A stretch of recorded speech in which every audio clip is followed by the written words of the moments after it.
Allô, bonjour, bonjour, peuple congolais. Eza ya bino ndeko masawa.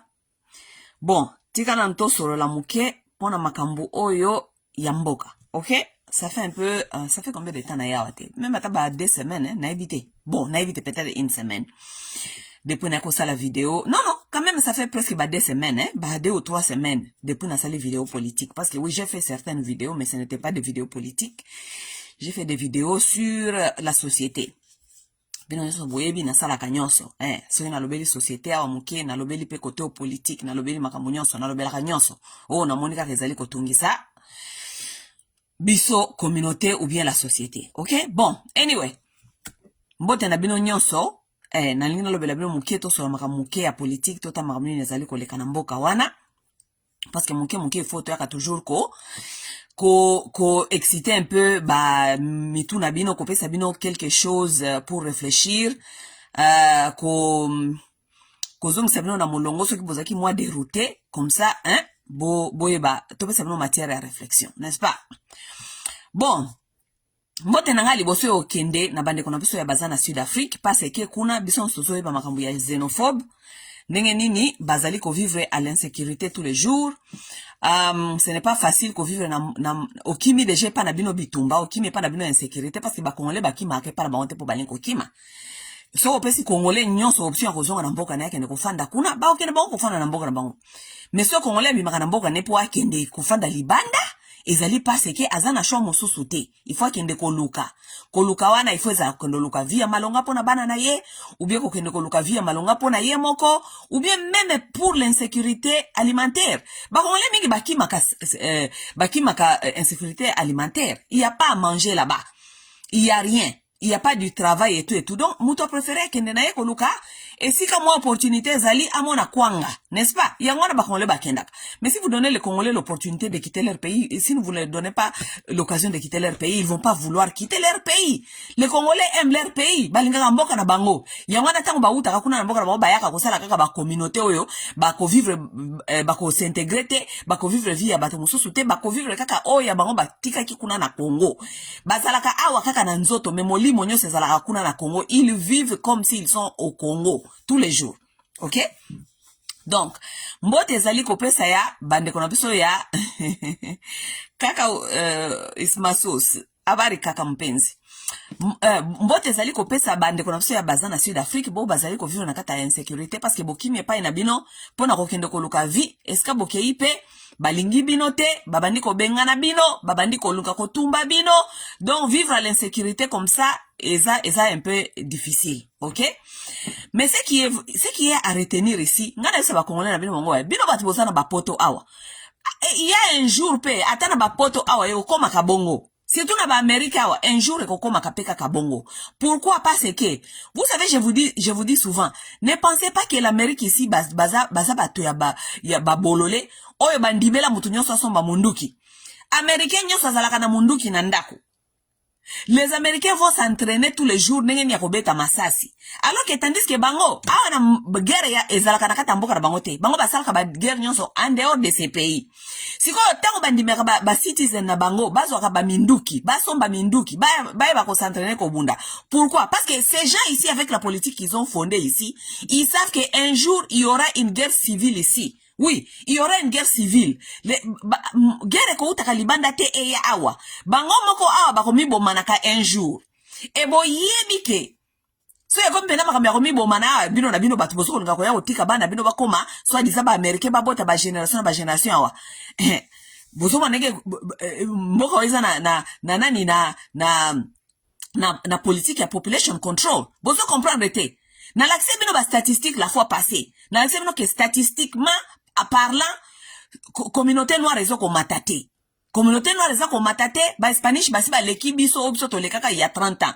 Ba leki biso na population.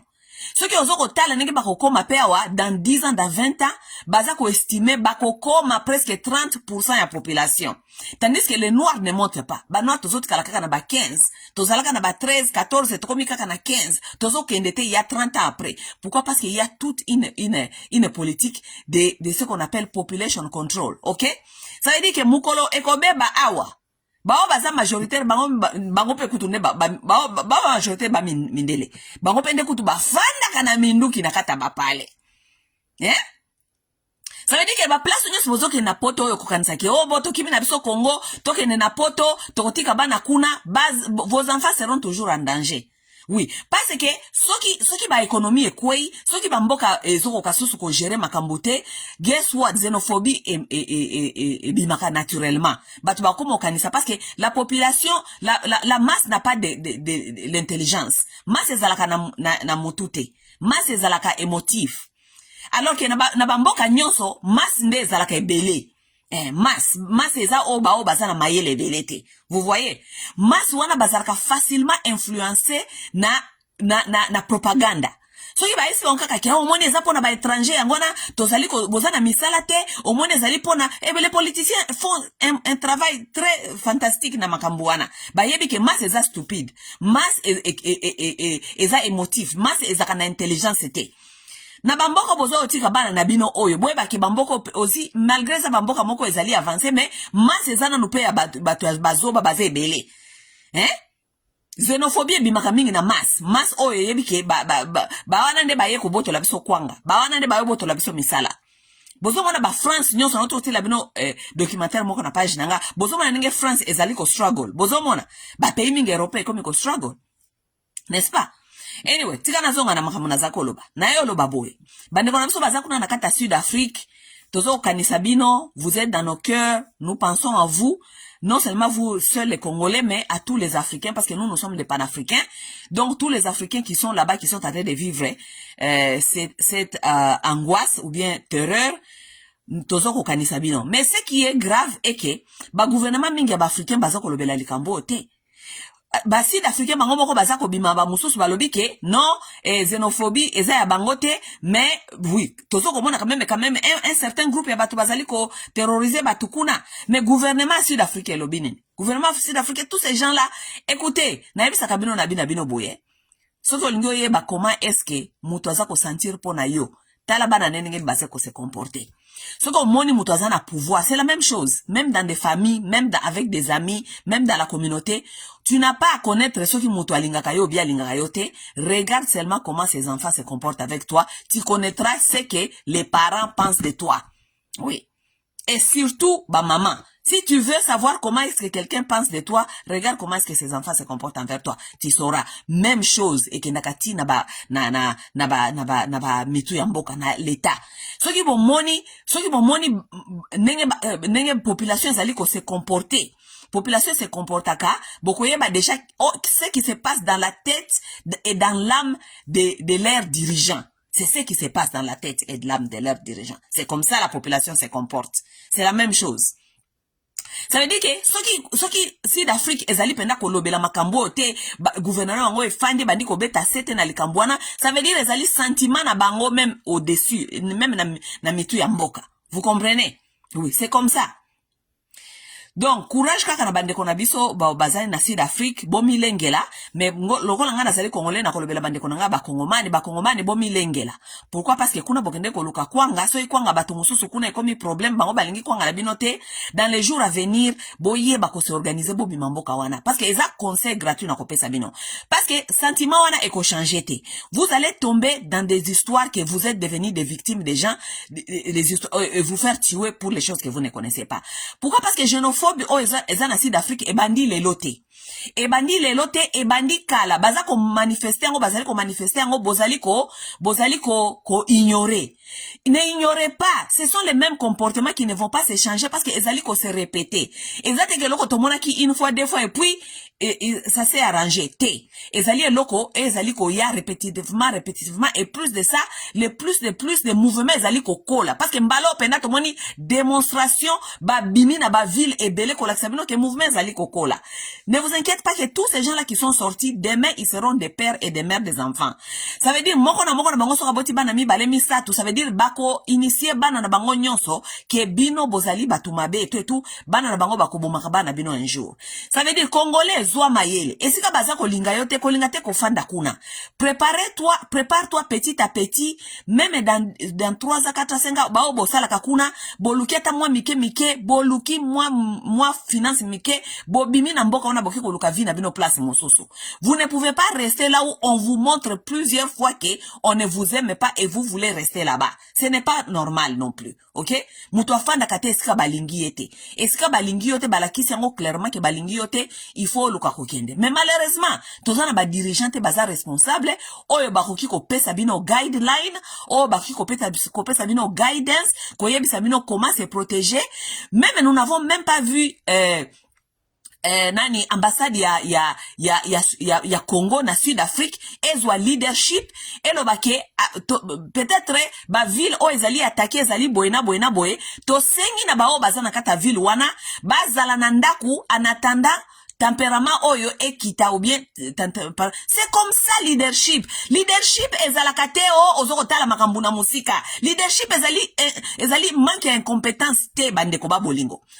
C'est parce que l'état congolais il faut yebake musala ba pesa ezali pona ko protéger peuple congolais et c'est bien. Ça veut dire peuple congolais il faut ko protéger partout esika azali il faut o protéger. Ce qui ba problème bimi na Sud-Afrique kuna ki bazali ko boma batu c'est la responsabilité de l'état congolais ya ko pesa guideline ya ko pesa guidance na batu na ye ko ebisa bango ko sala ba message public ba message nani babenga ngonini ya eta ya koyebisa batu wike toyeki ke place ezali problème boy mais to sengi bino congolais nyonso a contacter ambassade e kopesa ye guideline koyebisa ye ndenge nini ya komi protéger bao bazali na zone ezali un peu plus dangereux bo bimate ba zone yango ezali plus dangereux to suite aux information ezali zone boy ezali ville boy ezali quartier boy. Ça veut dire vous qui vous trouvez là-bas ne sortez pas, restez dans des maisons ou bien ambassade bino moko bo s'arranger ke ba o bazali na ba place ya danger bo luki ndenge nini boko déployer batu na bino na ya ambassade na ba quartier wana na ba ville wana ba kende ko délivrer bango à manger parce que ambassade batu boza na ba plaque diplomatique on ne peut pas vous attaquer boza na immunité ba ko attaquer binote. Ça veut dire que vous il faut que les Congolais comprennent comment est-ce que on dirige. Les Congolais ont un problème de l'incompétence, il y a qu'à diriger. Lorsqu'on vous parle de ça, vous pensez que les gens veulent se faire montrer. Non, ils ont se faire montrer. Ils que c'est incroyable que tozali na ba monde oyo si tout biso bato tozoko ko évoluer na poto, mais vous n'avez aucune notion il y a compétence, il y a comment on dit, comment on dit yako diriger bato. Eza makambi yako kamwa. Eza vraiment makambi yako kamwa. Ambassade ya Congo ezali koloba nini pona makambo oyo. Ezali ko guider peuple congolais ndenge nini na kati ya na état ya xénophobie oyo. Parce que ndenge nazali ko yoka na yebite soki vrai ou faux parce que nous n'avons aucune information ezali ko uta na ambassade ya Congo kuna. To yi ba Congolais 50 bakangi bango. OK? Bosko toyebite bakangi bango na basoda, bakangi bango na batuana ya dudula, bakangi bango parce que toyebite bakangi le bango nini. Si on ne connaît pas. Qui est censé de nous donner cette information si ce n'est pas notre ambassade à partir ya état congolais. Hein? Donc partout congolais kendaka kaka azaka ka abandonné, partout congolais akei kaka azali kaka mwana moko boye délaissé kaka ndenge wana. Balo bate. Bon, comme on vous dit toujours, prenez-vous en charge. Parce que vous avez éthique, vous devez vous prendre en charge vous-même. Mais Congolais, il faut à la maillelle. Il faut à la maillelle, parce que vous allez, moi, moko, vous allez délaisser. Ça veut dire que, si ka likambo kweli liyo, luka nenge niko s'en sortir yo moko. Luka nenge niko se protéger yo moko. Parce que, ozana mututa ko protéger yo. C'est ça un peu. OK? Et là, on se souvient na lobawa. Et parce que, makambi Afrique du Sud, tosoko yo kango tosoko mona ngo Mais maman na bino na internet kuna azali ko pesa ba warrior, azali ko pesa ba warrior message. Hein? musala ba pesa bango responsabilité ya kokengela ba congolais l'air bien non wana tali bango te so congolais azali kokufa wana tala ka bango te bango baza ba jouisseur est-ce que kaka ya batu bazali ko bina ko sala nini président na bino kutala bisim na mine ke so kazaki natali ngaka kene na concert mais est-ce que ba congolais bazali pris en otage na Afrique du Sud il ne peut même pas oser un ton pour dire que makambo ezali koleka kuna to lingi yango te. D'abord, qui sont ces dirigeants africains qui ont osé leur ton pour dire à Ramaphosa que va adresser Makambouana? Des irresponsables comme ça. Les Africains, Africains donc bota makaka na ba irresponsable, bota makaka na ba irresponsable, ba pays irresponsable, ba dirigeants irresponsables, ba parents irresponsables. C'est comme ça. Anyway. Et là qu'on a yeli awa bomoni titre ngana komi wana ngana komi ke mensonge oye lobamaka oye se faire à répéter après 200 ans et comme à vérité. OK? Mensonge oyo et lobamaka oye ko se faire répéter même si c'est un mensonge après 200 ans et comme à vérité. Bolinga ote pourquoi parce que et comme eloko oye tikala na mitu ya batu. OK? Oui. Et au comme eloko ekotikala na mitu ya batu. Et surtout ce mensonge oyo ezali combattu te. Pourquoi na lobby ndenge wana? Un ami à moi m'a appelé hier. En passant, je lui na pesi mbote na koloba kombo na été parce que bon, ngana commencé na lobby batu mususu wa ekoloke ba problème na ba vie na bango, ekoloke ba problème na ba camarade ou bien na ba business na bango. Donc na koloba kombo na été. Yemo kwa miebi. Un ami m'appelle hier, il me dit "Ah masawa, omoni quand même que on dirait makambo na Congo est comme avancé, on dirait politique et que ne moi bien parce que au moins écoute ba sanction à Kabila au moni boni ngana bisenga bine mon frère oyi ngana koko sabinote oui na koko sabinote ngana za miso ga là où vous n'êtes pas supposé de voir moi je suis en train de voir pour vous est-ce que bino bozo ko monate ngana mone la kabino parce que la plupart de vous bon monaka d'abord parce que vous n'êtes pas spirituel, vous êtes des religieux, vous ne pouvez pas voir ce que nous voyons. OK? Deuxièmement, la plupart de vous, on vous a tellement aliéné émotionnellement, mentalement, vous ne pouvez rien voir. Donc, boti kabiso batutomona katomona. Comme ça, toyeb sakabino c'est que nous sommes en train de voir. Vous comprenez? Ngale singa bine mon frère, au moins makambo so le kaona, pa ebisinga bina makambo ndezo ko le ka bien, on devait sanctionner Kabila et tout. Ngale singa bine mon frère, au moins makambo bazo batie bino na kati ya ba sanction ba Kabila tout cela, ngale bine ezali distraction. Oui, on a tout vu. Moi j'ai même publié sur ma page, on a sanctionné Kabila, chacun avec son tour. Mais ngale singa bine wana ezali distraction. Oye ezali distraction pourquoi? Parce que mutuloko ba mende bazaka sanctionné non ba mende baza sanctionné ba mende tilelo basala kakuna na Congo n'est-ce pas mutuloko la Kabila ce qui a sanctionné tobo ita azali sanctionné cela change quoi dans la situation du Congo aujourd'hui échanger nini on est à distraction Kabila cause la sanctionné est-ce que tindi ke bo récupérer Bukavu na Goma ou bien bo récupérer l'est de la République bo récupérer te Kabila koza la sanctionné et tindi que armée na bino eko mamakasi ekimisa ba M23 na ba Nkotani non Kabila koza la sanctionné et linko lobas tout simplement que ba limiter Kabila na makambu o il fallait ko sala na ba mouvement ko kende ko zonga ko kende par exemple surtout na ba poto na ba Amérique et tout mais Kabila ya Amérique té depuis Kabila azalaka na pouvoir l'Amérique n'a jamais été son souci bon mana Kabila combien de fois na kata Amérique Kabila ayaka awa en Amérique combien de fois? Dans son règne, Kabila ayaka en Amérique combien de fois? Nazo tout na bino ba question. Il faut momi tout na ba question au-delà de vos sentiments. Kabila est venu aux Amériques combien de fois? Kabila asomba nini na Amérique ou bien na Canada ou est-ce ba ko sanctionner ye po ba botola ye biloko na ye. Kabila asomba nini awa en Amérique? Combien de gens on sanctionne tous les jours en Afrique là-bas? Ba James Kabarebe, ba sanctionner bango, tous ces gens-là, ils sont sanctionnés, ba soldats, ba militaires na armée rwandaise, ba zali sanctionner tous les jours totanga ka ba sanction après sanction après sanction. Et zo ko changer nini na kati ya vie na biso ba Congolais. Qu'est-ce que ça a changé dans la vie des Congolais? Est-ce que tindi que batu bazana Uvira bakima ki pa na bango bazongi est-ce que tindi que armée rwandaise ebimi na est de la République et tindi yango Mais ba américain ba so kolinga ko sanctionner ka ba individu. Est-ce que ba koko e ba te ke pona ko sanctionner batu ou bien pona ko faire que makambo penza échanger, pourquoi ba ko sanctionner te l'état rwandaise? Na armée rwandaise en général. Pourquoi ba sanctionner kaka ba individu o ba généraux ya armée rwandaise bazali mais oko sanctionner généraux oyo Kagame ko nommer généraux mususu. Oui. Ako nommé généraux mususu. Oya ça la même travail oya ba sanctionner ki wana azalaki ko sala.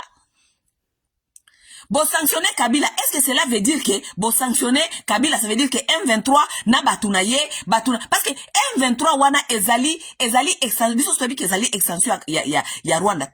Boki ko répéter kangote parce que toyebi. Ça veut dire que pour na ko sanctionner, il faut vraiment ko kende ko frapper là où il faut. Il faut ko kende ko frapper gouvernement na armée ya Kagame. Bo sanctionner bango. Soki bo sanctionner bango, wanande siko, ou bien soki bo sanctionner bango, wanande siko tolobi ke sanction, ba sanction do yango. Ça veut dire que Kagame akosomba kamindu kite, Kagame akosala kalisusu ba décision mususu, bo sanctionner nde esika root problem ezali. C'est là où nous attendons les sanctions. Quand sanctionner Kabila n'a rien à voir, parce qu'on peut sanctionner Kabila, Kolongola soit disant parce qu'Azali allié na M23, ils vont trouver quelqu'un d'autre qui peut remplacer Kabila. Et ça, il y a qu'on remplace Nende Bazangi.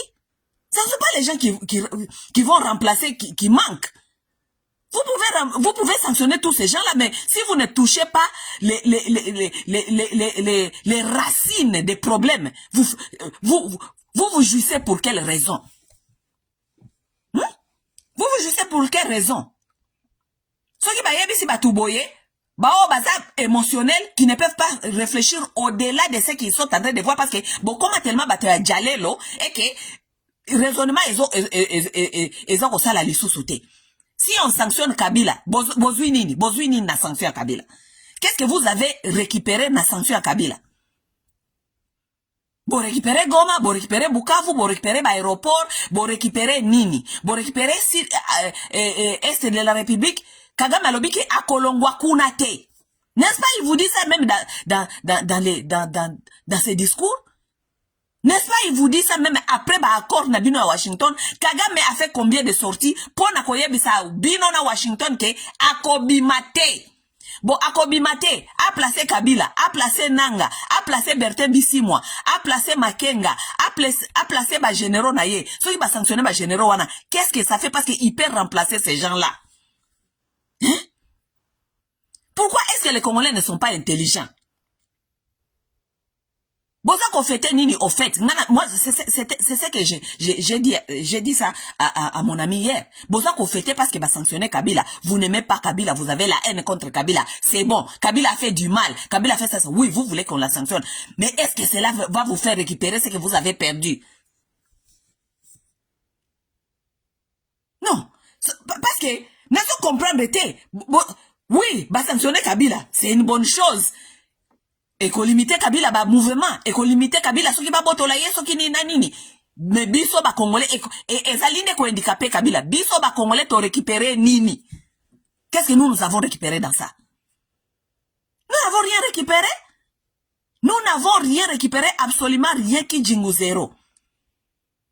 Wane zali ba distraction ya Amérique. Parce que Amérique azana kati ya kopo oyo. So yi ba Congolais balobi, allez, pou, ba beti sanction moko, bo sepeli, bo beti maboko, bo fandi, po na ko distraire bino. Focus na bino, faut ezala, armée. Armée, bo zali ko build yango, bo sa ko build armée, bo sa ko build armée te. Parce que, bolinga te.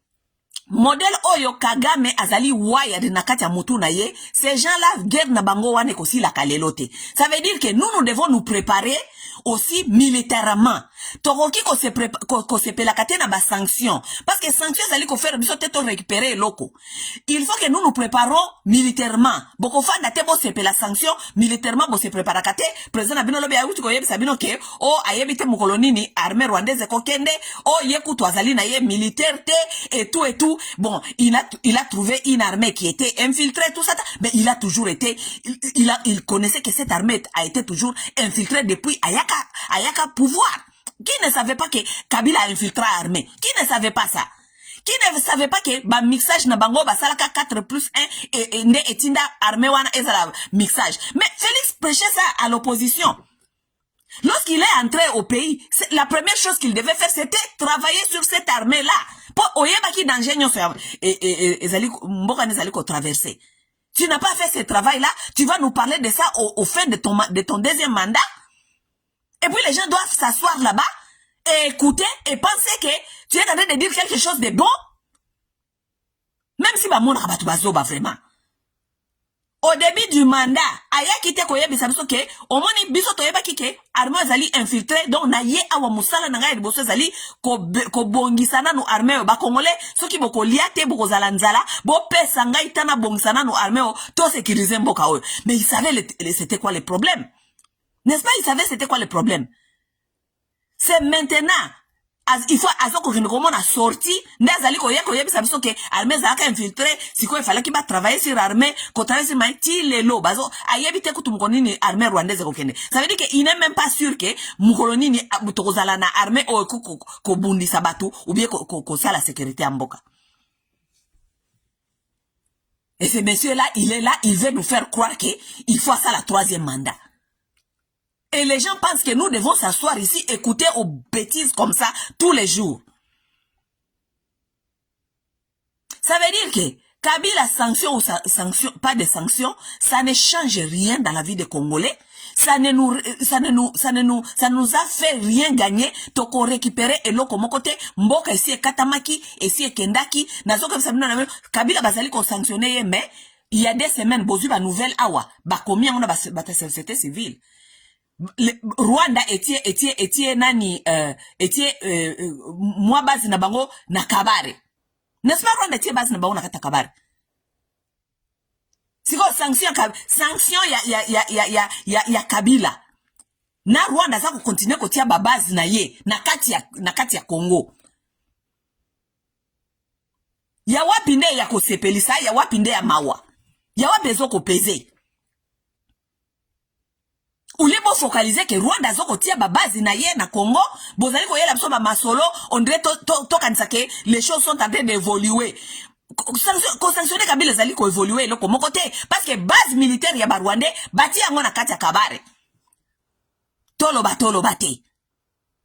Si lorsque les Rwandais sont en train de mettre leur base na kati ya est de la République, et l'incolobanine, et ça occupation, c'est toute une occupation. Nalbina na muninga na nabina bangoke. Est-ce que boyebi ke lelo là où nous parlons aujourd'hui, na est de la République na Bukavu eska barrière ezalaka, na Goma eska barrière ezalaki entre Rwanda na Bukavu, barrière ezalaka lisusu te. Ba barrière ezalaka lisusu te. Lorsque les barrières n'existent pas, ça veut dire que maintenant c'est un même coin. Et comme il coin moko.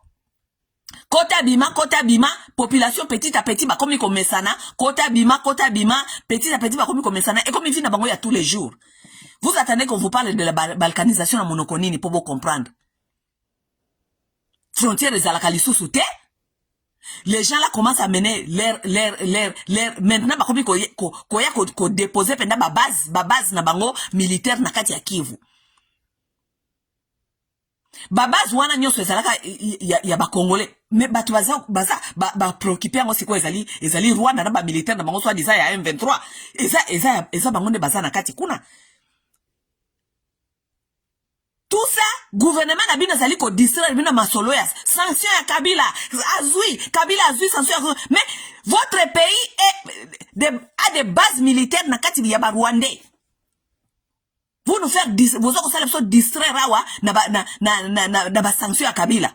Poto sepela toka ngabinoko, toka nisake, tout va bien. Tout ne va pas bien. Kabila va perdre ces choses, ça n'a rien à voir avec nous. Nous les Congolais, nous avons perdu deux provinces plus Ituri presque Zokende. 3 provinces. Kabila soit à perdre Kingakati, qu'est-ce que nous on en a à foutre? Kabila perdre Kingakati, ba récupérer ba pesa yango l'état. Mais Kabila perdre Kingakati ezaki bien prévu na ye. Kabila a perdre privilège ya ko voyager. Ça qu'est-ce que nous on a à foutre avec Kabila ceux qui a perdre privilège ya ko voyager. Mais nous les Congolais nous avons perdu quoi? Nous avons perdu presque 3 provinces. Toko récupérer mon colonie. Toko fanda wa to sepela Kabila va sanctionner tandis que nous avons perdu 3 provinces. Et vous voulez que nous venons nous joindre dans ces bêtises-là, que vous êtes en train de nous distraire de ce que nous sommes en train de voir.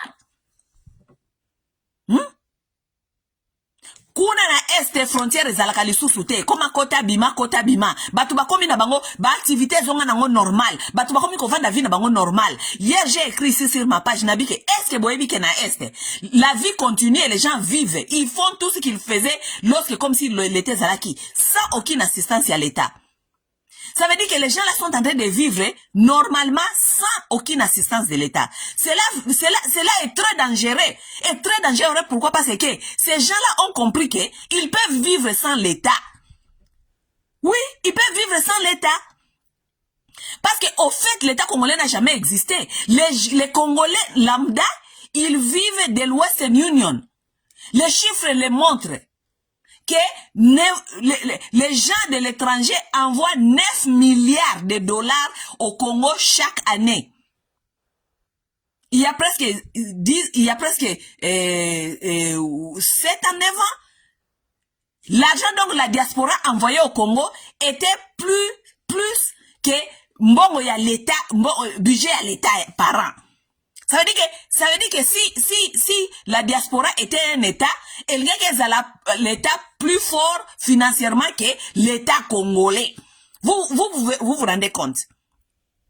Ça veut dire peuple lambda à vivre à Kanaye na Western Union. L'État congolais a existé, nous il continuera à vivre, le peuple lambda continuera à vivre parce qu'il ne vit jamais de l'État. Azalakana musalate, l'État lié sakayete, kopé ça y est même à ta sécurité à Pamba, l'État est incapable. Peuple lié sakate. Pesa comment sécurité, non? Si tu n'arrives pas à le prendre en charge et à manger, pesa y sécurité. Maintenant, tozali komona ke kuna na est, les gens continuent à vivre comme si rien n'était. L'État est absent parce qu'on lui a chassé de là-bas. Baza kolia, baza komela, baza sécuriser na ba rebelles. Parce que l'État n'a pas pu leur sécuriser. C'est pourquoi les rebelles sont là. Parce que l'État n'a pas pu sécuriser son peuple. L'État n'a pas formé la militaire, bateau militairement, à former policité, à former eloko mokote. Yango ba bengani bango kuna. Parce que si l'État zala qui fort à former ka bateau, de l'État a kokaki kolonga rébellion. Wana to tuna te. Soki to tuni, bisonde tozo komona kaka mabeya mboka. Mais il y a rien de bon dans ces pays-là, il y a rien de bon. Il y a rien de bon dans ces pays-là, il y a rien de bon. Bao baza komona malamu, ezali baoyo bazali delusional. You are delusional. Vous voulez voir ce que vous voulez voir parce que vous avez certains intérêts na batu oyo bazakuna bandeko na bino bazako luka misala bandeko na bino bazana ba poste et vous voulez voir ce que vous voulez voir bandeko na bino de bazali kolia. Mais ce qui est clair, l'État congolais n'existe pas parce que le peuple lambda a toujours mangé de la force de aliaka toujours na force ya Western Union. N'est-ce pas? Wana to tuna te. Ye Félix Tshisekedi asa kolobela 3e mandat. 3e mandat oyo sa trop mutu apanzi mboka. Mutu apanzi mboka, quelqu'un qui est incapable de sécuriser les Congolais et leurs biens. Mboka epanzani pona ye. Wanande ezali comment ça veut dire on dit. Wanande babenga onini. Résultat ya nani na ya manda na ye. Résultat ya manda ya Tshisekedi ezali mboke kabwana en deux. Le pays est divisé en deux. Bolinga te pays ezali divisé en deux. Il n'a aucun contrôle ya makambo ezali na est. Est ba fungola ngo comme Rwanda. Et comme Rwanda, il y a pas de frontières. Frontières ezalaka lisusu te. Oui. Frontière ezalaka lisusu te. Bo benga batia Bukavu na Goma boye bisa bango ba yebisa bino ke ba barrière nyonso ezalaka lisusu te ba fungola eloko e koma mboka moko. Tout ce que ces gens-là font, ils passent par là, soit ben voyager, côté na Rwanda, parce que frontière est comme un polele. Côté na Rwanda, kei voyager, limba zonga, côté na Rwanda, zongi, makamunyo sokome kokota Rwanda, bima, zonga boye. Si côté on a fait ça, que balkanisation est déjà. Et ça, il faut pas ça langue officielle, sikoyo. Bozolo bakeo, masawa yonde. Qu'est-ce que vous n'êtes pas en train de voir? Qu'est-ce que vous n'êtes pas en train de voir? Bolima expliquer nous na monoko nini. Et Tshilombo est content, il est au Congo, à Kinshasa, il fait ses discours bidons, il vous ment tous les jours, et les gens pensent que nous tous, nous devons gober cette affaire de Tshilombo. Oh, bon pesa kaka kongo chance ko bonga kaka, bolo bango positivement ko bonga kaka te. Vous savez pourquoi bozo kanse ko bonga kaka? Parce que you are delusional. You guys are delusional. Pourquoi? Parce que mboka ba mona kango nonge zo kende ko bonga, soke ko bonga be ko kende ko bonga te, batala kango na ba programme o ezali mis sur place pour les femmes et pour la jeunesse. Ba programme ni ezali mis sur place pour na basi ba congolaise. Il y a rien de bon. De plus, moi, ça congolaise, alizali ko beba. Voyez pourquoi il faut que tu aies un programme pour na basi? Parce que basi ne batonga kamboka. Parce que basi ne babota ka basi ne ba edika kabato. S'il y a rien de concret pour les femmes, il y aura rien. Parce qu'elles ne vont rien donner à ces enfants-là. Elles vont rien nourrir à ces enfants-là ici. Intellectuellement, mentalement, émotionnellement. Bako nourrir ban le côté. Ce qui est vrai, nous avons vu ça. Nous sommes en train de voir ce qui est devenu la jeunesse congolaise aujourd'hui. Nous les avons vus tous et pas à Fali et Popa. Une jeunesse qui n'a pas conscience à ce qui se passe dans leur pays, une jeunesse qui n'a pas conscience, il y a pas droit na bango, na ya ko obligé ba dirigeant na bango, une conscience, une jeunesse qui a seulement une conscience ya kende kobina. Pourquoi? Parce que les parents n'ont pas une bonne éducation ya couper sa bana, éducation civique, ya couper sa bana, ya koleksa bango ke tala isika to uti, tala il faut bosser ngabo. Mutute ngana lobite ke jeunesse ko kende kobina te. Je n'ai pas dit ça. Il faut pas bosser avec amalgame. Na lobite ke jeunesse ko kende kobina te. Na lobi ke jeunesse ko kende kobina, soki basi basali devoir na bango. Basali devoir na bango ya koyeba ko sala peut-être ko senga ba droit na bango parce que c'est la même chose. Je vais vous expliquer parce qu'il faut qu'on explique. Loka bino ebele bosala kama yele te. Botka na expliquer bino. Bino ba parents bozana bana. Avant moi na ke de boîte de nuit, avant moi na ke de ko sala ba feti, avant moi na ke de ko sala eloko zali ko sepelisa loisir, je pense que Mobutu zali responsable asenga ka moi na a nettoyer na ndaku. Nettoyer ndaku, olingo obima lelo, oui. Mama lelo na obima na poko na ba camarade nanga. Obima lelo na poko na ba camarade na yo, assure-toi que biloka kolia tikali na frigo, assure-toi que osukoli basani, rassure-toi que osukoli ndaku, obaleye ndaku, si manapoko asoko bimi, il n'y a pas de souci. N'est-ce pas ce que vous dites à vos enfants? N'est-ce pas ce que vous dites à vos enfants? De faire d'abord leur devoir avant babima kokende ko sala fête. Ce n'est pas ce que vous dites à vos enfants. Bana bina va babima na ba camarade na maboye se bangote basa nan devoir yo sana ndaku. Il faut ça nan ba devoir na école, il faut ça nan ba devoir na ndaku, wana ndako malibanda. Mais bana ba congolais lorsqu'il s'agit du pays, ko s'assurer que mboka ezali ko fonctionner. Bana ba congolais ba éduka bangote que vous devez d'abord faire vos devoirs citoyens, après bokei ko bina. Parce que ceux qui bana na ba ke ko bina pas fali, c'est ça le problème. Soki bana bake kobi n'est pas Fali, bake kobi n'est pas Kofi, bake kobi n'est pas Wera, bake kobi n'est pas Beyoncé et tout. Moutou mon côté à ko déranger bango si ces enfants-là avaient déjà fait leur devoir citoyen. Leur devoir citoyen, ça veut dire kota la makambiambo kana bango ngezali kokende. Bako ko zalate bana ba diaspora ke bafanda kaka na poto, kas bazaba na poto ba makambwana te. Mais ba Fali ndenge nini? Ils sont nés en Europe. So ils baza nés en Europe ba makambiambo te, bako ba Fali te parce que Fali azali congolais. Bayebi Fali parce que bino ba parents bolakisa bango makambiambo na bango ezali ka miziki. Botula ko lakisa bango makambiambo na bango te ke baza pe na ba responsabilité à kolbela makambiambo na bango disparaître te. Comme fait tout autre peuple qui est diaspora, même si aza diaspora, tout le monde a ba juif. Ba juif bazali on a ba Amérique, ba juif bazali éparpillé na monde mobimba, mais lorsqu'il s'agit de l'Israël, ba juif bana na bango ba botami awa o bazali diaspora, ba yeba ka makamnyo sa Israël, ba tiaka misapi, ba tiaka maboko, ba kena ba synagogue, ba sali ba arambe, ba tia ba mbongo, ba tindi Israël. Ça veut dire que bana bazali conscient il y a devoir na bango envers communauté na bango na peuple na bango. Mais bino bana na bino bazana intelligence parce que nous n'avons pas formé les gens ba parents bazali lelo bazali ba parents il y a un problème sérieux. Mboka o eza na voie ya développement ezali ko kine ko bonga batala ka ba programme ni ezali ya basi na jeunesse.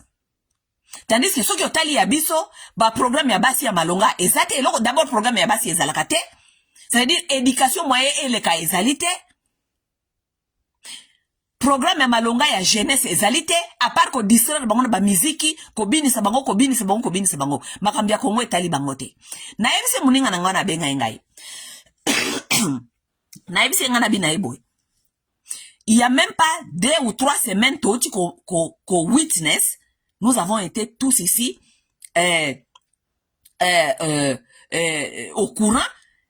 Il y a makambu, il y a banyamulenge babimi awa na Kenya, na Nairobi, babengi ba marche kuna.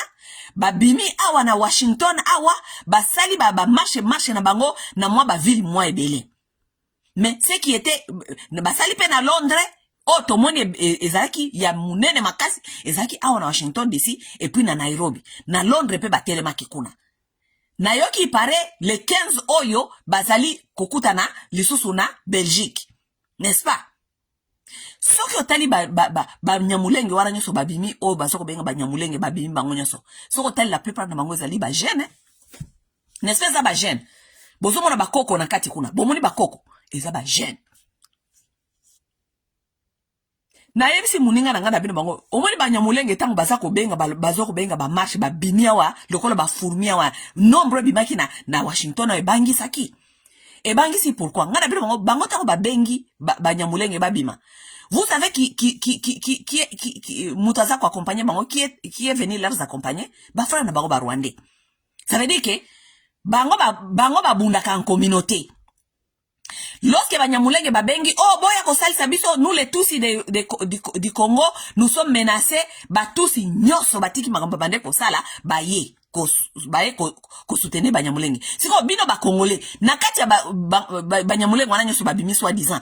Vous est-ce que bozali ko yeba ya wapi Congolais ya wapi azali nan Congolais boyebite baza ko bima masse.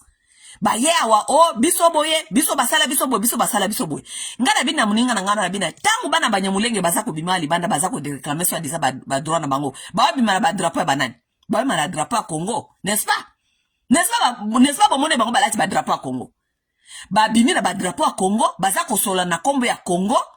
OK ba ye ko déposer ba memo na bango na kombo ya Congo bana bino tangu basala ba propaganda bango ba kuta na koya ma marche bino boyeba kite bomoni kaka ebo matemo balamuki jeunesse wana nyonso ya ba Rwandais ba Tutsi na ba normalement ba Tutsi nyonso ya région ne bazala kiao parce que boyeba te wapi mutusi ya Congo wapi mutusi ya je ne sais pas wapi bango nyonso bazalaki na balabala mukolwana na Nairobi même chose ils étaient tous les Tutsi bazaki na balabala. Tango bango ba jeunesse na bango zali ko organiser ma marche wana bazali ko tambola na kombo ya Congo balati ba drapeau ya Congo bana na bino bazali wapi bazali ko s'organiser ndenge nini bako kende stade bakende ko tondisa fali bakei pe na ba drapeau kuna. Ça veut dire que tokomi Congo mi balé Congo ya bisengo na Congo ya ba revendication. Sikoyo, président Nabino Lobi a bino ke a insisté, a lobby que il insiste pour vous dire que les Banyamulenge ce sont des Congolais. Bon, comme il a insisté que les Banyamulenge sont les Congolais, lorsque vous les voyez dans les rues en train de dire que bazali ko revendiquer droit na bango, pena drapeau na bango, faut yeza ya nani? Faut yeza ya nani? Yango titre ngana komi mensonge répétitif. Mensonge ezali kolobela tous les jours. Mensonge wana ekoma qu'après 200 ans ekoma en vérité. Parce que bana banyamulenge le bazana balabala sikoyo. Bazali ko revendiquer pasi na bango soit disant boza ko boma bango et tout. Bana na bino basi ba komi na bango batafachi béton, bango Congo si bongaki, il y a rien de problème là-bas, to fanda, to lia nani fachi azako pesa bango ba concert azali ko futa ko sponsoriser ba concert pour jeunesse congolaise et sepela ba kende ko sala fête bino bosi bozuna bino vous avez déjà eu vos parts et que votre président est en train de sponsoriser les ba concert bino boké concert mais ba bazana ba priorité na bango mususu ba yebi les Nyamulenge ils savent ce qu'ils veulent. Bango bazana balabala bazali komema drapeau ya Congo kolakisa pasi na bango. Sikoyo bino bozo kende ko jouir. Bango bazo kende liboso ya ba Maison Blanche, bazo kende liboso ya ba Parlement américain. Bazali ko kende devant ba Parlement ya ba Kenya. Bazo kende devant ba Parlement ya Angleterre. Mensonge répétitif, après 200 ans et comme ma vérité. Et comme la vérité, faute ya nani, faute na bangote. Ce ne sera pas leur faute. Parce que lorsqu'ils sont en train de faire ce qu'ils sont en train de faire, vous êtes ailleurs. Vous n'êtes pas là pour dire, pour faire votre devoir citoyen. Vous n'êtes pas en train de le faire. Et ils se montrent, ils sont déterminés. Et à la mensonge, ça c'est leur stratégie. Mais ça veut que guerre mon côté ezalaka sans stratégie. Guerre sans stratégie, ils allaient déjà guerre appelée à l'échec. Et ils sont stratégiques. Stratégie na bango ezala lokuta te, la guerre est tout d'abord stratégique et idéologique. Une guerre sans une idéologie ne peut pas tenir. Bango ata balobi ke bozoko boma bango eke bango ko baza conseil ke za lokuta ata bino pe boza conseil ke za lokuta bokanisa te ke eko disparaître non eko disparaître te parce que mensonge répétitif après 200 ans eko maka vérité parce que mutu moko te yaki ko contredire yango mutu moko te azali ko challenge yango bo pesi bango free way ya koya koloba mensonge na bango chaque fois bazali ko se présenter devant Maison Blanche bazali koloba même mensonge wana à un certain temps mensonge wana comme vérité bana o bazali ko bota bazali ko ya na bango bazali ko mema bango ba wala ksa ke biso ba ko limba bo mabiso bazali ko balingo bo mabiso bana wana vérité mensonge wana ekoma ka vérité na bango. Vous comprenez? Bana wana ba ko continuer ko bundisa mensonge o ba para na bango ba yela ki bango parce que mensonge wana à un certain temps après 2 ou 3 générations ekoko ma vérité. Sikoyo Banyamulenge tango bazali ko continuer ko avancer na mensonge na bango parce que Kagame pe alobi ke akolongwana c'était parce que pona bango ezali survie. They have to survive. N'est-ce pas? Et comme une guerre, il y a soi-disant, il y a survie. They have to survive. Survive wana oyo papa na bango Kagame azoko yebisa bango yango eza na kati ya mutu na bango. Guerre de survie. We must survive. Guerre de survie. Survivre contre qui? Bayebite. Peuple congolais afandi. Ce qui est grave boyebi. Banyamulenge babimaki awa. Lobi ba tamboli ba déposer ma mémoire na bango. Bokansi ba tiki te ba continuer parce que ça ces gens-là leur guerre est idéologique. Na ça kabino toujours. Leur guerre est idéologique. Bako tikate. Bako kende koko fanda. Ba tie ba stratégie asika. Bazongi libanda. Bake ba fandi. Oya bino bana bazali ko préparer concert après concert. Parce que Tshisekedi a ici bango pe même. Boke ne pas à Kofi. Et puis, Wera son ne pas à Kobeta. Tshisekedi a zoko bisa bango bongo. Azoko sa mwa bino ok. Boke ne peut ko soutenir Kofi après pas wanape wera son pe ko beta ça veut dire que Tshisekedi na gouvernement na ye bazali ko arranger concert après concert ko continuer ko tia bana ba congolais na kata concert mais bana ya Banyamulenge bazali ko bima na balabala bazali ko bima na drapeau ya Congo bazali ko kende ko revendiquer comme peuple congolais sikoyo après 200 ans bokoyi songo ki basokosa parce que bana oya bino bazana kati ya concert sikoyo bakobota oya bango bana po ba bana bango nini parce que ils ne sont pas intelligents bazali politiquement intelligentés. Les enfants congolais ne sont pas politiquement intelligents. Historiquement ils sont pas intelligents. Bayebi histoire ya mboka te bayebi eloko moko te politique bayebi te bayebi ka politique akolia ya okende na pouvoir kokende kolia koyiba Tshisekedi azali koyebi sabino ke tozongi na ba artiste na bino bazako zongi sa Congo na map Donc toyeba na po na musique, toyeba na te po na développement, toyeba na te parce que tozali na tourisme ya malonga, toyeba na te parce que mboka ezali na ba capacité ya ko attirer ba investissement, mais toyeba na parce que tozali ko beta musique. Bwana nde ba priorité ya Tshisekedi. Maintenant, dites-nous, ba Congolais au Tshisekedi alobi na bino lobi lisusu abi na bino ke il vient de vous répéter que Banyamulenge bazali ba Congolais. Si vous avez un pays là où la jeunesse est divisée, ça veut dire ba mususu ba priorité na bango ezali miziki, ba mususu ba priorité na bango komi ko bundela ba droit na bango ou bien ko bundela soi-disant existence na bango. Vous pensez wapi lobby bakozala éveillé politiquement, wapi lobby bakokende kokota armée, wapi lobby bakosimba mboka, lobby wapi bakokamba mboka. Bazali distrait na miziki ou bien bazali na éveil ya survie. Bino nde bokoyeba.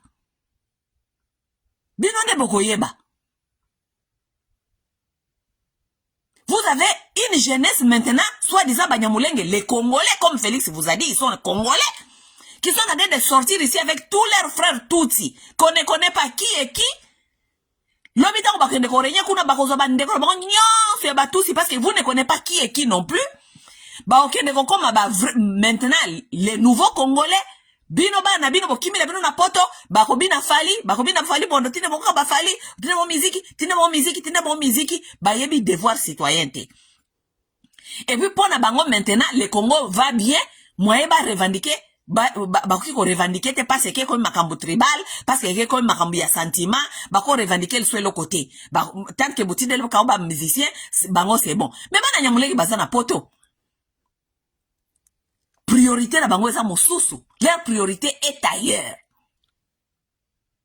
Tout ça, ce n'est pas un danger pour les Congolais. Les Congolais ne voient pas ça comme un danger. Ce qui est grave, vous connaissez que Banyamulenge basali ba marche combien awa. Et puis marche na bango mosusu o eza ko ya eza les 15, eza na Belgique. Basi tie déjà date paré na Belgique les 15, basi ko no sala marche mosusu. Bango ba sala ba marche bino bo sala boza ko sala propagande ya wario na wario, n'est-ce pas so wario na wario soki wario na gaulois, n'est-ce pas? Bango ba organiser marche. Ils sont jeunes comme vous, non? N'est-ce pas, ils sont jeunes comme vous? Bana Nyamulenge wana nyoso bozo ko na babalabala wana, ils sont jeunes comme vous, n'est-ce pas, ils sont jeunes comme vous? Donc bango ba na besoin de loisir te. Bango ba na besoin te ya okende ko sala loisir. Même si ils sont venus au concert de Fali, mais bakenda ki pe bakenda nen ko marché. Koloba makambo zali ko kende bien te pour la communauté na bango ou bien pour na mboka na bango soit disant lokola Félix ke a répéter ce que baza ba congolais, n'est-ce pas? Mais maintenant, guess what? Bino batu ya Félix ne bofandi en internet bozali ko bisa soka. Barwande. Félix asi bino lobby ke a répéter en lisusu ke bazali ba congolais, n'est-ce pas? Il vous a dit ça hier. Il vient de vous le répéter qu'ils sont congolais. Ça veut dire s'ils sont congolais, ça veut dire qu'ils ont droit aussi de faire leur marche. Bon, on a contredire bango lisusu te. Ils ont droit de faire leur marche parce que le président Tshisekedi est en train de vous réaffirmer tous les jours que ce sont des Congolais. Ça veut dire ceux qui vont dire na kata babalabala na poto ba yeko sala ba marche na bango. Bokenda atoko eso onke ba Rwandais yi te baza ba Rwandais te baza ba Congolais parce que Félix alobi baza ba Congolais. Comme bango ne baza conscient, bazali ko memate agenda ya ba Congolais. Baza ko lobate ke o Congo ezali attaqué par Rwanda. Bazali ko mema agenda wana te, bazali ko mema agenda ke Congo tozali ko bomba bango. Congo tozali ko bomba bango parce que bazali minoritaire et président kutu andima ke bango bazali ba Congolais mais tozali ko bomba bango baza ba minoritaire. Non au génocide de Banyamulenge, non aux discriminations de Banyamulenge. Biango wana ne bazali ko telemela. Mensonge répétitif et kokoma nini vérité parce que yabino bazana kati ya Fali ipupa bazali na kati ya président na bina bia kotinda bango werasone autina on peut Koffi Olomide, n'est-ce pas? Est-ce que zali politique à remplacement te? Est-ce que zali politique à remplacement te? Tant baza ko yebisa bino eza masa wande mutu mabe, n'est-ce pas? Eza politique à remplacement te? Maintenant, qui est en train de faire des marches na drapeau ya politique, na drapeau ya Congo na diaspora? Banyamulenge. Bazu ba ndeko monyo so ba tusi ba ye ba osa la marche. Ba vrai congolais baza wapi baza na kati ya Fally Ipupa. Sikoyo Congo o eza komona pasi eza ya banani eza ya Banyamulenge. Ba ye na agenda na bango stop au massacre de Banyamulenge. Stop aux discrimination de Banyamulenge. Stop killing Banyamulenge. Stop killing Banyamulenge. Sikoyo. Ngana tuni muninga na ngwana benga kinga ngana bina ye. Siko tango Banyamulenge basali ba marche ngona bazana kati ya na awa na diaspora bazako sala ba marche. Ngana bina mango. Tandis que Banyamulenge ba osa ba marche.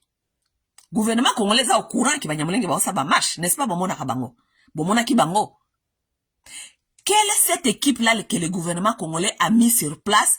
Oyo okiko kende ko sala média na ba chaîne nationale na internationale na mboka wana eska Banyamulenge bazo sala ba marche.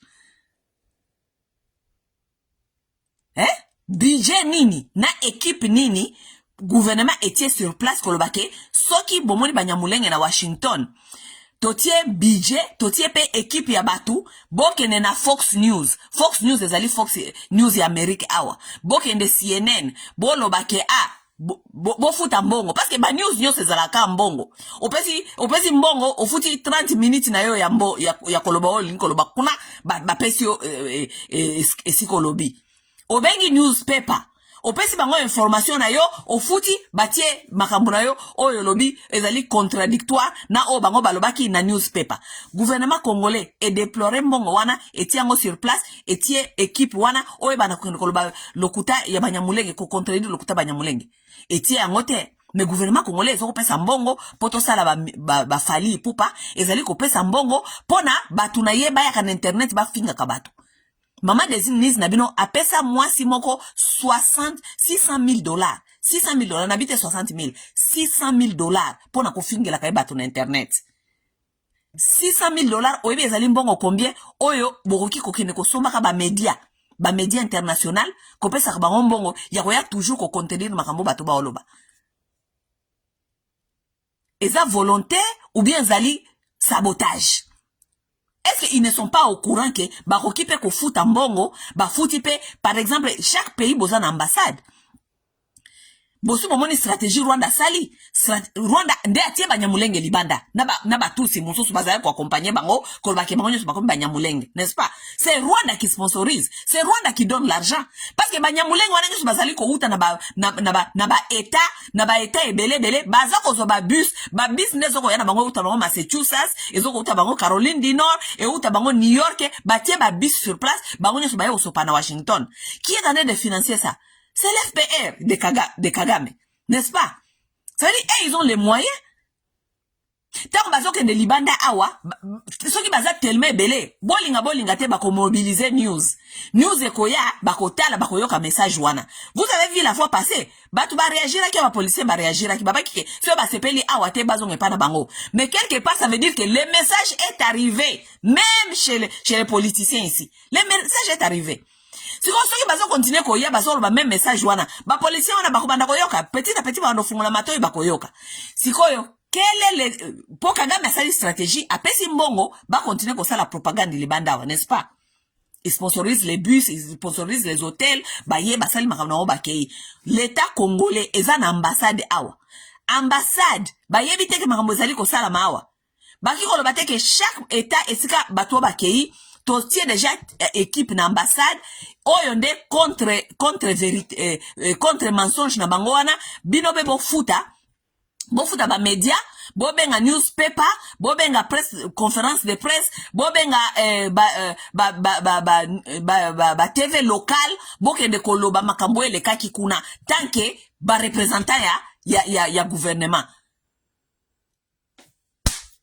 wapi yango ezate. Qui est en train de faire un message contre les mensonges?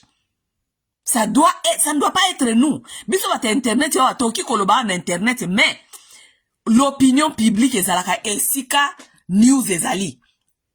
Oui.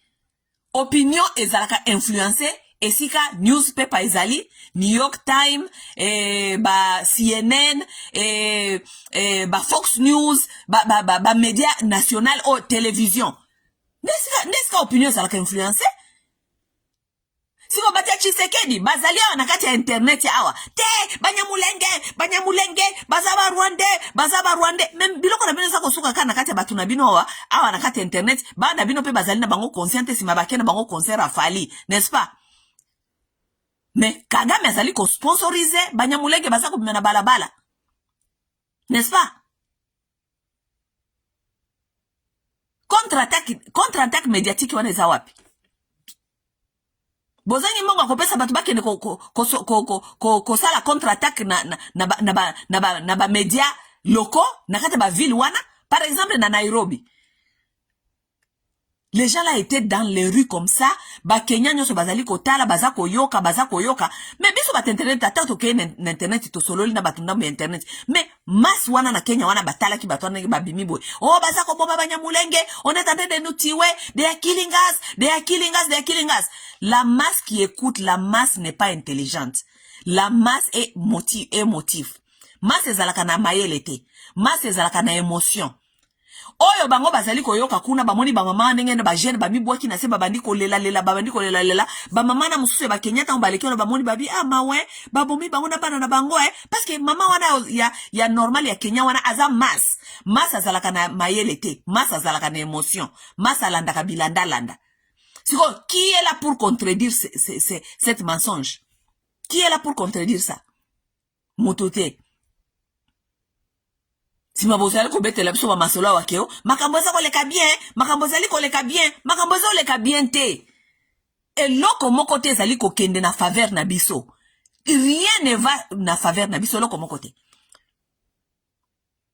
de plus boza ko se masturber na lokuta na bino de plus makambo zali ko beba de plus makambo zali ko beba bozo ko mona ngote ou bien parce que comment on va ça l'assemblant na pesi bino warning bana banyamulenge o bakomi kobima awa kotambola kana ba drapeau ya ba Kongomani babengi bandeko na bango nyonso ya batusi ya region boya toke ndiko sala marche parce que baza ko boma biso batusi ya Congo bango nyonso babimi awa ba osala ba marche c'est un bon retardement mensonge se répétaka et comme ka vérité so que ezali intercalé te ce qui est vrai est que bino bozo ko intercaler angote ni au moins le gouvernement aza ko déployer ba moyen te po batu ba kende ko lobango ko contredire mensonge wana na ba newspaper na ba télévision nationale na internationale neither your children bana bino pe baza kuna te parce que bana bino bazali préoccupé na ba concert oyo Tshisekedi aye ko pesa bango na Europe. On vous remplace comme ça, vous êtes en train de voir comment on est en train de vous remplacer parce que aujourd'hui les gens qui parlent de votre nom aujourd'hui, ce sont les Banyamulenge, bana Banyamulenge Batusi. C'est eux qui sont dans les rues. C'est eux qui portent les drapeaux congolais. C'est eux qui font les bruits ici dehors.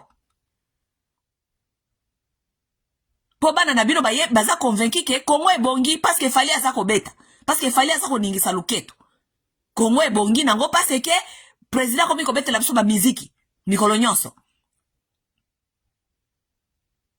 un président qui n'arrive pas à nommer les généraux mais tous les jours il nomme les artistes comme des ambassadeurs de culture ba généraux baza wapi ba généraux ba kosala guerre baza wapi peuple partagé n'a pas priorité. Les autres, leur priorité, soi-disant, miziki, ba mususu priorité, baza kuna na este, baza kozela, soki nani angwa koyaka kosove, bango, président na bino kutabi, ayebi na yete mukoloni armée rwandaise kobimaka kuna. Mes chers amis, c'est à vous de comprendre ce qui se passe dans ce pays-là. C'est à vous de comprendre.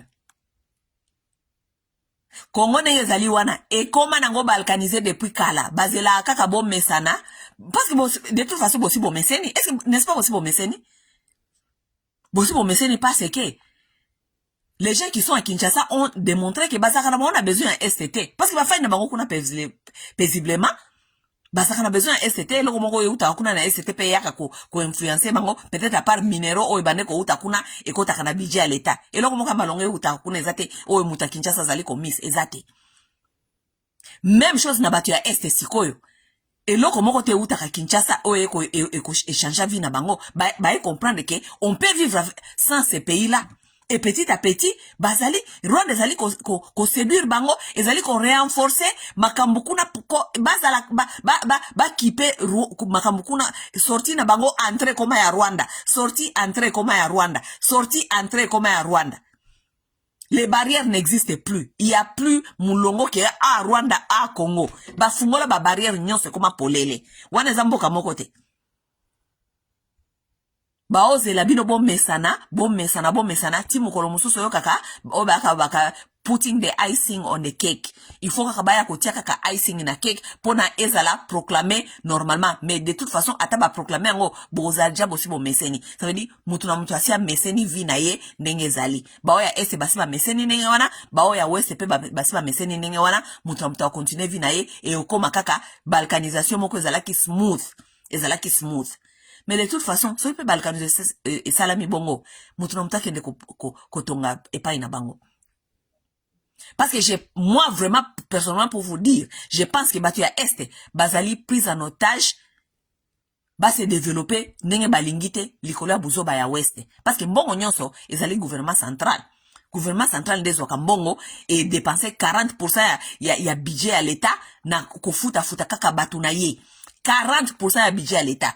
Et futa kaka ba institution. Atabi no moko. 40% ya budget à l'État futa kaka ba institution.